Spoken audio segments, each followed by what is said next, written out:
warahmatullahi wabarakatuh. Bung Swastiastu, selamat pagi, selamat siang, dan selamat malam. Kami dari Bahas Saja Dulu. Seperti biasa, kita akan melanjutkan sebuah kisah, Mas. sebuah pembahasan ya. Storytelling.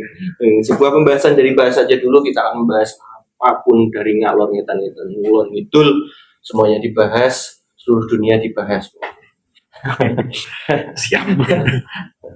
Nah, di episode sebelumnya kita membahas apa teman?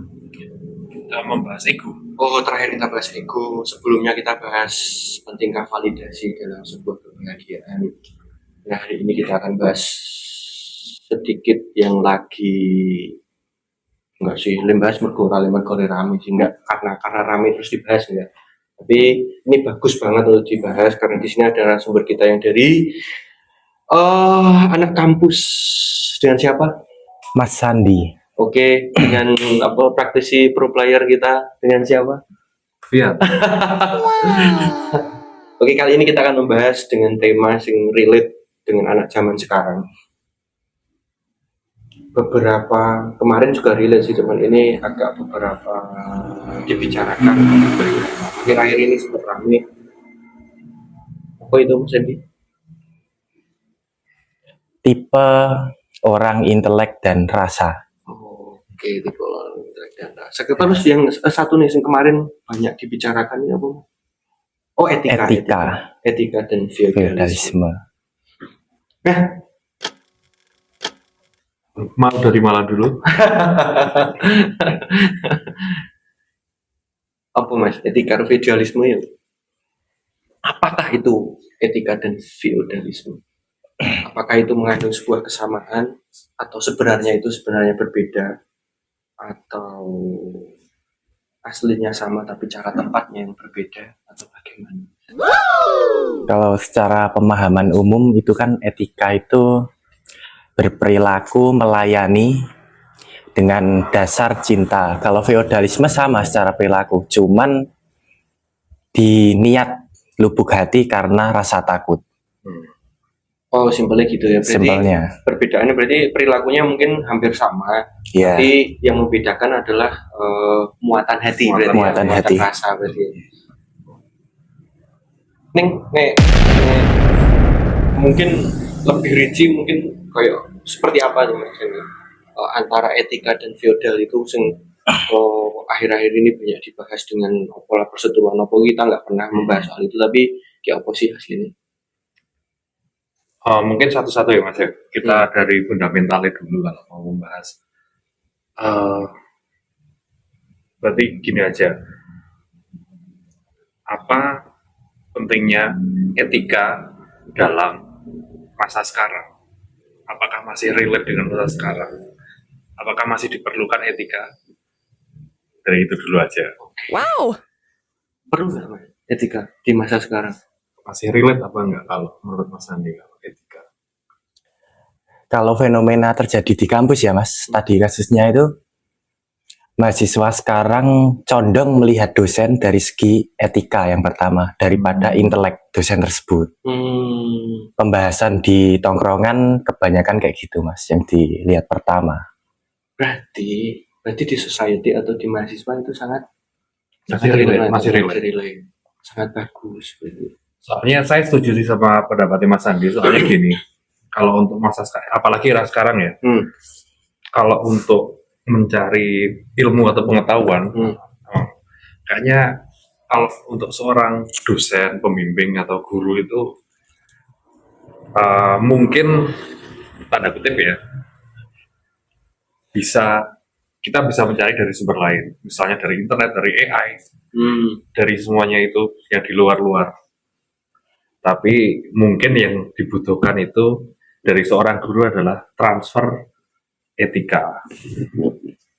Jadi bagaimana guru bisa mentransfer ilmu etika kepada murid.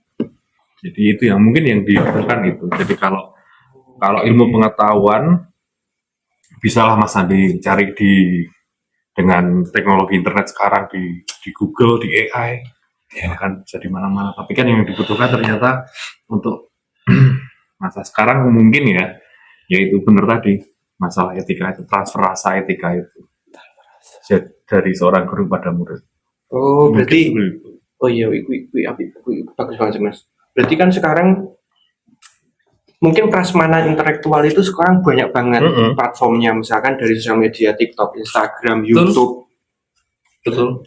Threads sekarang yang baru-baru ini terus ono Twitter X gitu. Tapi terlalu banyak prasmanan berarti untuk intelektual ya, untuk pemahaman, untuk download ilmu itu banyak prasmanan, banyak platform prasmanan di situ. Sedangkan yuk saat ini sudah tergeser bahwa madrasah pertama adalah ibu. Sekarang ibu atau bapak atau orang tua sekarang sudah tergeser, berarti madrasah pertamanya belum tentu itu berarti. Iya, betul. Prasmanannya bisa diambil sekarang lewat, karena sekarang anak sekarang masih kecil pun dipegang handphone dengan YouTube. Iya, betul. Dengan segala informasi yang di luar disebar. Berarti sekarang sangat tidak dibutuhkan karena prasmanan rasa sangat minim. Iya. Dibanding dengan prasmanan intelektual. Soalnya kalau kita cuma belajar ilmu dari luar dengan ilmu pengetahuan ya, konteksnya ilmu pengetahuan di luar, nanti dampak untuk pertumbuhan diri itu jadi mungkin agak gimana ya, istilahnya kalau tanaman itu mungkin harusnya naik, ini bisa belok-belok. Soalnya nggak ada pemandu guidance-nya, nggak ada untuk ya itu mungkin etika, perannya etika mungkin itu. Bagus banget ibu-ibu, bagus banget. Berarti menemani dalam pemaknaan sangat bagus. Terlepas dari seorang ibu dengan karirnya, paling enggak berarti dalam ini bukan condong ke kritikal ke ibu, seorang ibu atau jabatan apa ya, tapi kepada laki-laki pun iya, terlepas dari semua karirnya, paling enggak dalam satu hari ada waktu sekitar 1 jam atau 2 jam untuk menemani si anak dalam pemaknaannya. Mungkin nonton kamu lihat apa tadi, kamu dapat apa, kamu di sekolah ngapain, kamu dapat teman berapa, ngobrolin apa. Harusnya itu tetap enten berarti ada bimbingan, ada guidance. Feodal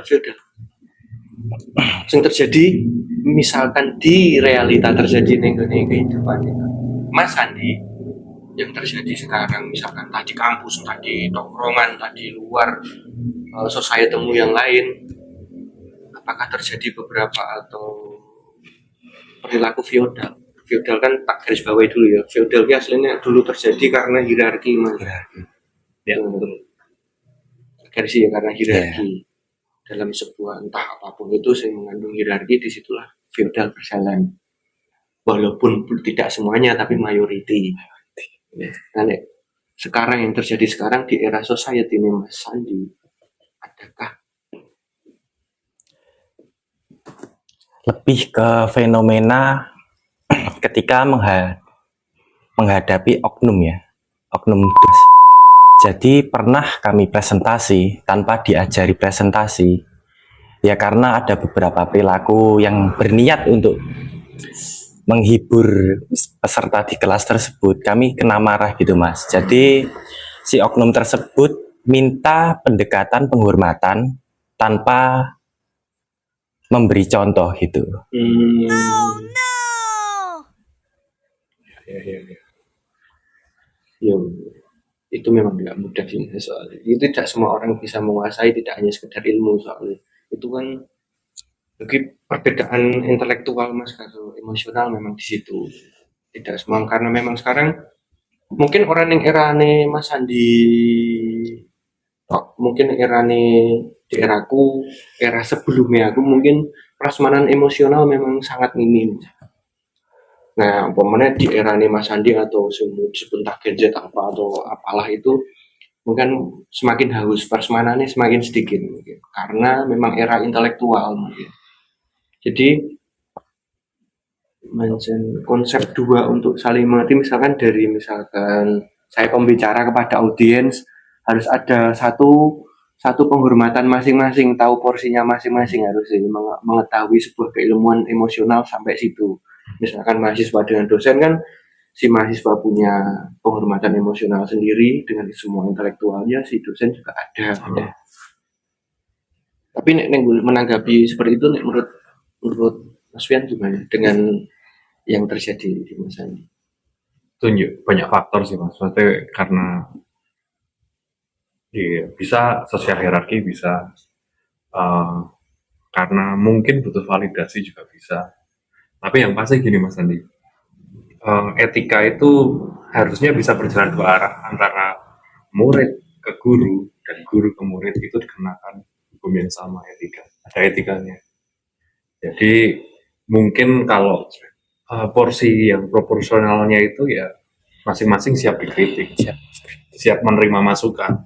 Itu sing untuk apa ya? Ya untuk garis bawahi biar sesuai rule. Jadi batasan etika guru kepada murid itu seperti ini, batasan etika murid kepada guru itu seperti ini.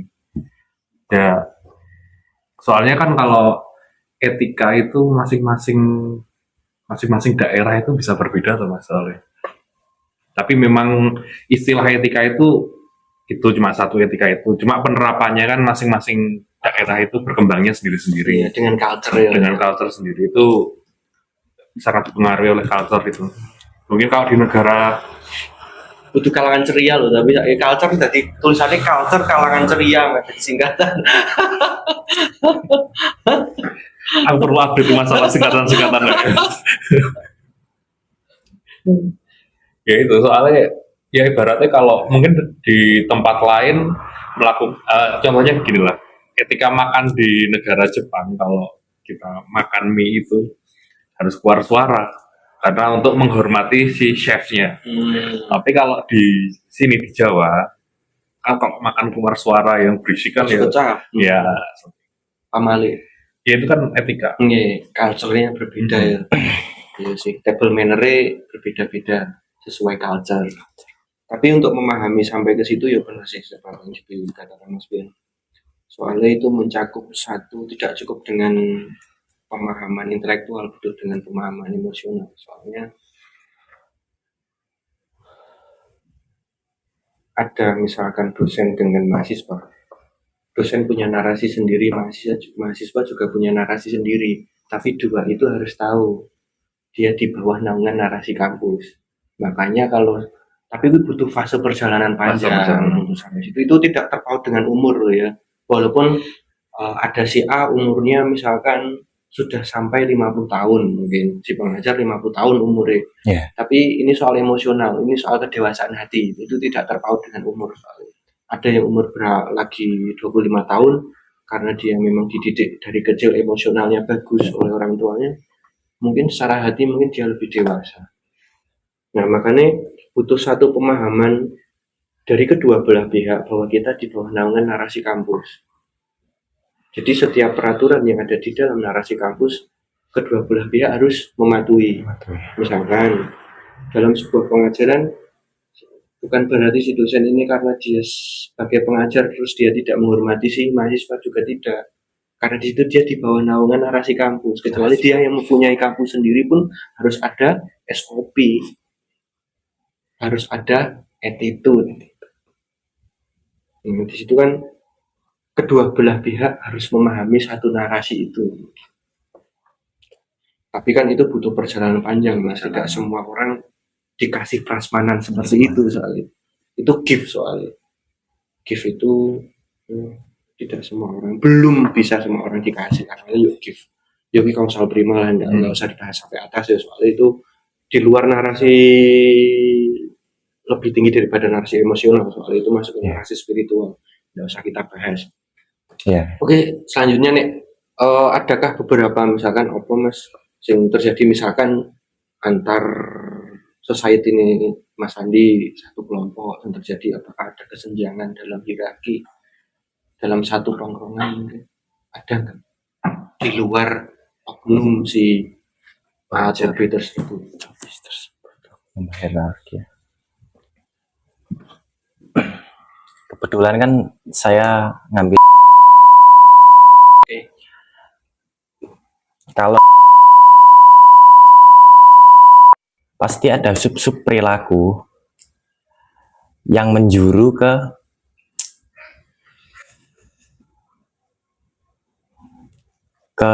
pengetahuan tersebut, Mas, karena itu perilaku. Jadi lebih ke teoritis sama pengalaman. Ada level sosial kayak gitu, Mas. Iya. Mayoritas itu. Masih berlaku nggak hierarki suku atau ras kulit atau warna kulit masih terjadi nggak di era sekarang?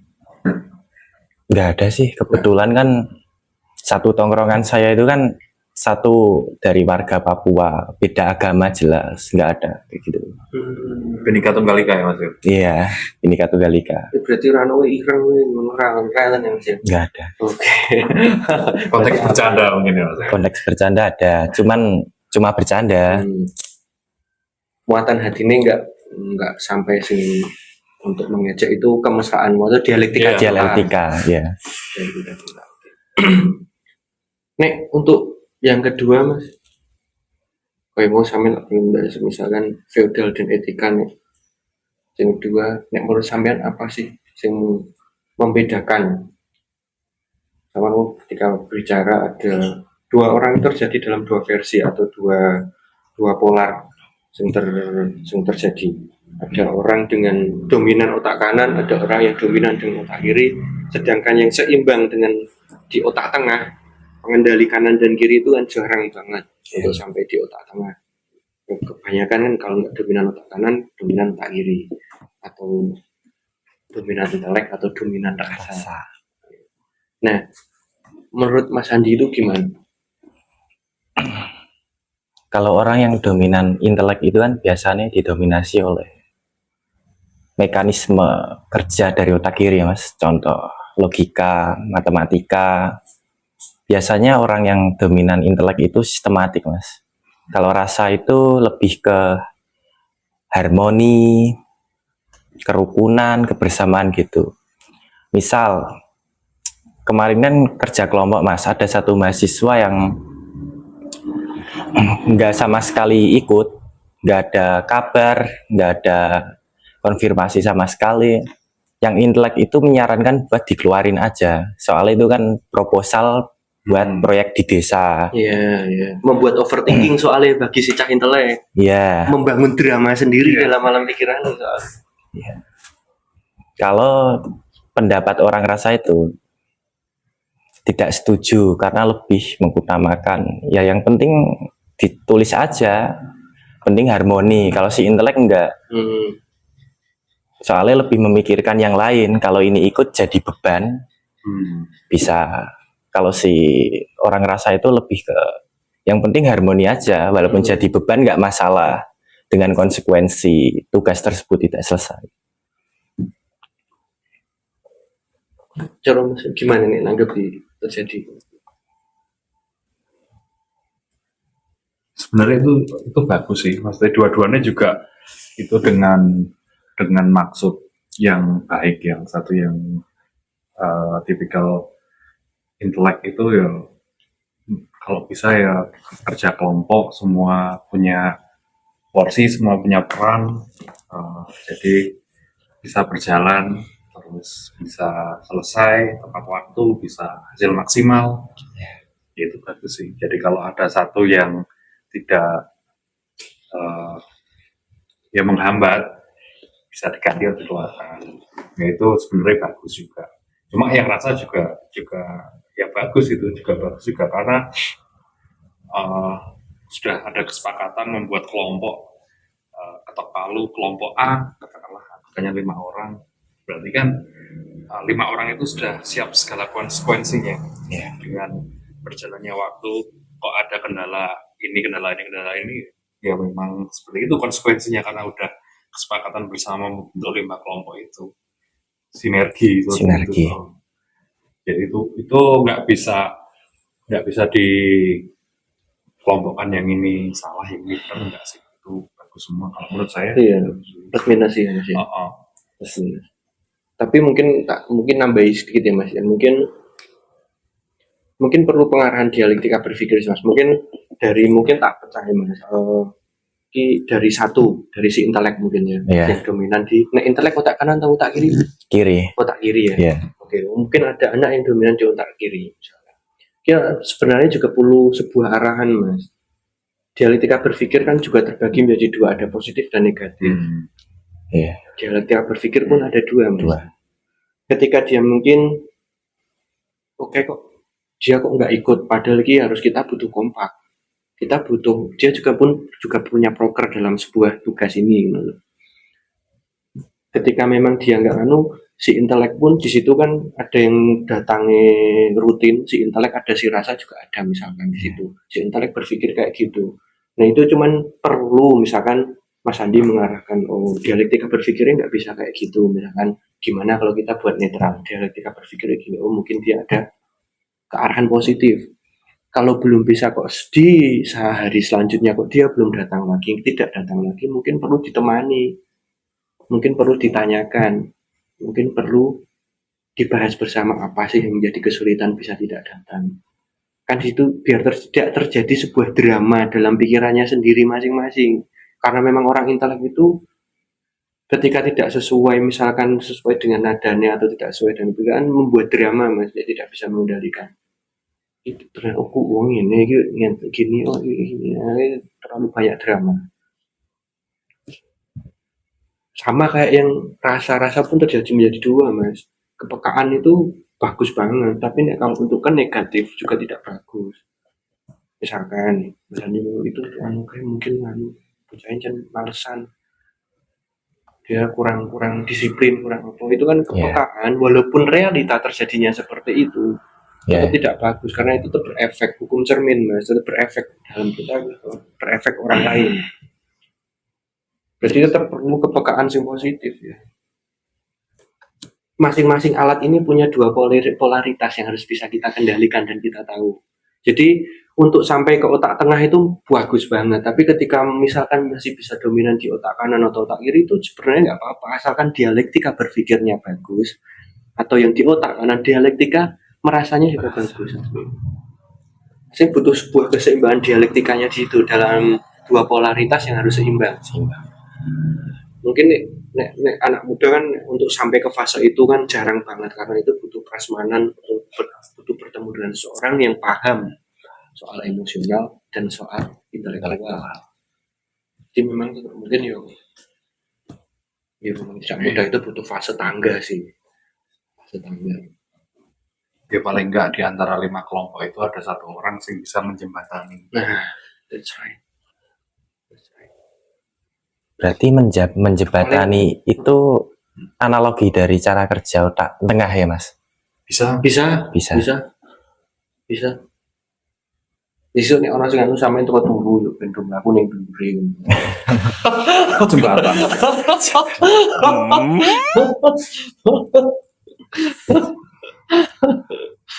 Garing sih.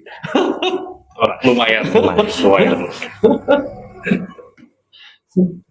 Iya sih, bisa dikatakan sampai di otak tengah karena dia paling enggak memang gitu Mas, untuk mengantisipasi dua manusia dengan dominan yang berbeda itu, dengan dua alat yang berbeda itu, memang harus ada satu jembatan yang mudah sampai ke situ.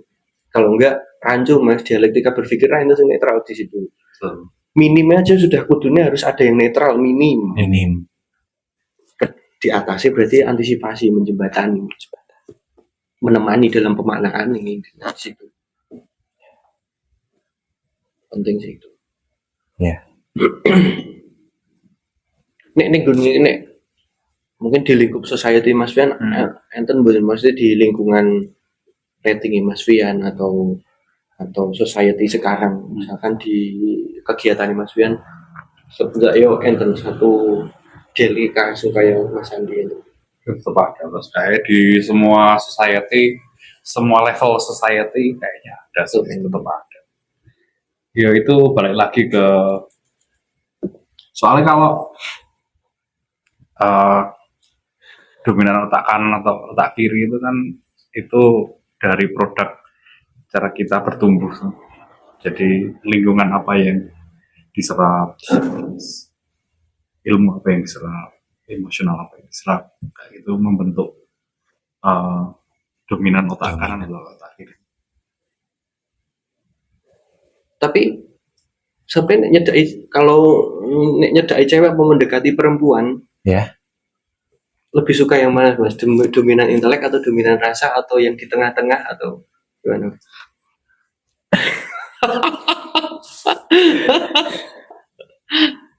Ya kan relax Mas, tidak semua harus serius. Iya. Nggak perlu nyebut nama juga nggak apa-apa. Disensor tuh nanti.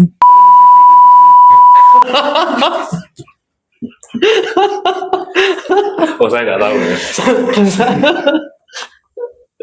Enggak bercanda. Nanti dipip. Iya, aman. Oke. Nanti tak sensor aman. Aman. Gimana Mas? Lebih suka yang mana Mas? Kalau saya bukan tipe orang yang iya Mas, jarang WA-an, apa mengungkapkan, lebih ke tindakan aja Mas. Ya, kalau secara tindakan itu condong kemana? Ke otak kiri apa kanan? Ya kui otak kanan. Otak kanan. Otak kanan. Otak kanan. Soalnya Mas, semua tetap butuh Mas, butuh pengakuan Mas. Walaupun pengakuan itu atau validasi tidak semuanya itu tidak baik. Okay. Ya. Ada tempatnya kadang kita butuh validasi, ada butuh sebuah pengakuan. Mesti yo nek cara biyen HTS Mas, ini hubungan tanpa status nek redung kabeh yo piye lajeng itu jenenge. Tak friendly yo dicinta yo luka. Terus nopo saiki? Jadinya friendly Mas soalnya. Friendzone. Ghosting. kecuali ada beberapa takaran kamu tidak setiap hari untuk seperti itu, misalkan faktor-faktor tertentu memang orang, tapi bukan drama yang dibuat-buat loh. Yeah. Misalkan yuk pas bareng jalan di parkiran, si perempuan naik motor nggak bisa posisi motornya di tengah, terus layani, mesti kamu atur motornya sampai dia nggak perlu ribet. Nanti kasih 2.000. Nah, bisa ya. Aman. Lumayan. Tapi nih sehari seperti itu ghosting Mas. Ghosting. Iya, butuh validasi. Jadi, yo tadi beberapa yo, nek kita melayani itu yo dianggapnya yo itu masuknya friendzone itu. Kan dia butuh validasi, pasti validasi. Oh, aku nyedai cewek iki lewat tujuan. Diungkap gitu juga. Ya, penting. Kalau enggak berarti harus seimbang, berarti karena itu penting, semuanya penting. Act of service memang top up kasta tertinggi, melayani dengan perilaku itu memang kasta, tapi tetap butuh word affirmation, dan tetap butuh misalnya hukum, misalnya dalam agama sih syariatnya tetap dipakai. Basically tetap dipakai. Ya Mas Wian, seneng semua. Selama cewek omnivora cewek lo ya. Oh sih aman. Pemakan semua. Oke, mungkin feodal dan etika mungkin cukup lah. Maksudnya karena itu kalau dibahas terlalu banyak terlalu muter sih. Maksudnya Jakarta kalau dari Magelang cukup harus lurus sampai dari Semarang, ya harus muter dari Jawa Timur, Surabaya sih. Soalnya feodal dan etika mungkin sudah cukup jelas, nggak perlu diperpanjang lagi karena itu memang rumit banget, karena memang simpelnya kan penghormatan dengan rasa cinta atau rasa hormat karena memang dari hatinya dia sendiri, itu adalah etika. Tapi penghormatan karena dengan rasa takutnya sudah masuk ke feodal. Maksudnya di situ sudah ada garis pembatas di situ. Untuk sing satunya apa tadi Mas? Tak kiri tak kanan. Oh, tak kiri tak kanan. Mungkin harus belajar untuk, misalkan belum bisa untuk seimbang di dua alat itu, mungkin harus ngerti dialektika berpikirnya si orang intelek, si orang rasa harus tahu dialektika merasakan apakah dia kepekaannya di dalam positif atau di dalam negatif. Mungkin cukup ya Mas ya? Cukup. Cukup mungkin dari kita bahas aja dulu. Mungkin dari episode kali ini kita sudah cukup untuk pembahasan self awareness atau mindset Mas kalau dalam Oke, cukup dari episode malam hari ini. Kami dari bahas aja dulu. Mohon maaf jika ada yang beberapa yang kurang atau butuh ada masukan, silakan kalian di kolom komentar. Jangan lupa like, komen, dan subrek. Kami dari bahas aja dulu dari saya Hanis, Biar Sandi. Oke, wassalamualaikum warahmatullahi wabarakatuh. Swastiastu, salam damai.